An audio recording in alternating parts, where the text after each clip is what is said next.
Hi everyone, welcome back to this channel. In this video I'm going to show you two features that I found that has been in the Keysight's spectrum analyzer for a long time.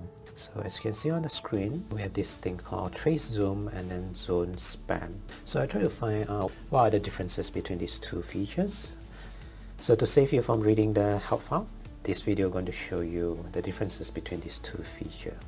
So let's look at trace zoom. Double click on this and click OK. You see the blue box here. You can actually drag and drop to the area of interest. So instead of looking at the whole chunks of signal, you can actually zoom in at certain point of the signal. So granted, this is not the best line. That's why you're looking at the jagged line because of the resolution problem. Because it's just 1001 points. So we can actually change that if you want to. Let's increase the number of points, see whether that will help.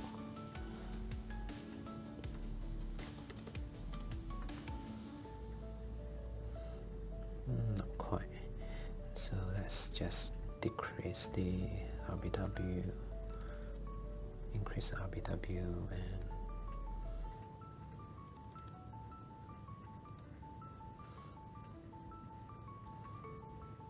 yeah, we're still seeing some lines there.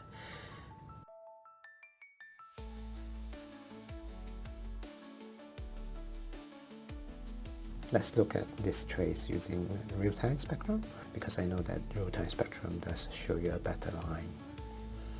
So this is how it looks like in trace zoom in real time, so that you can see it's updated here. So this is trace zoom. Let's increase the span so that we can see wider band here. So let's set it to 160 Mach.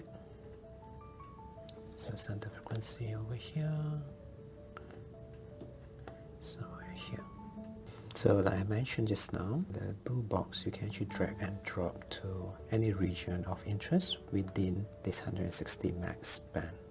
So if you want to look wider than that, you have to increase the measurement span. Let's say we set it to 500 Mach. And just wait for it to update. So this is very useful when you see some spurs, for example over here, you see some activities here, and this is how it looks like in real time. So what it does is, as the trace update here, the bottom window will be updated, so and this is the window of zoom. So we can actually change this to, let's say we want to look at just 10 Mach. So it will just focus on this just 10 Mach area.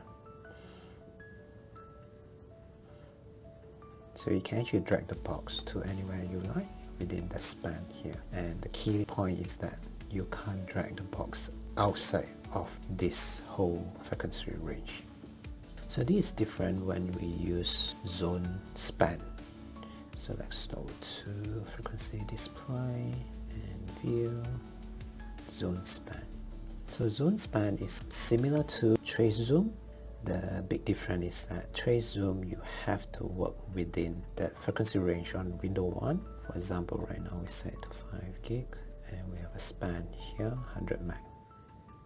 So for zone span, the big difference is that the box can be outside of this window 1 span.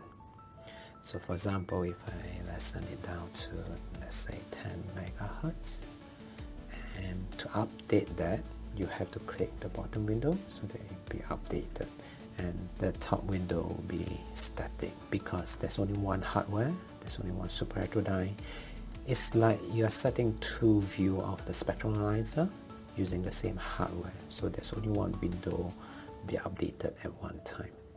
So you can actually move it around, but you won't update on window 1, but you update on window 2.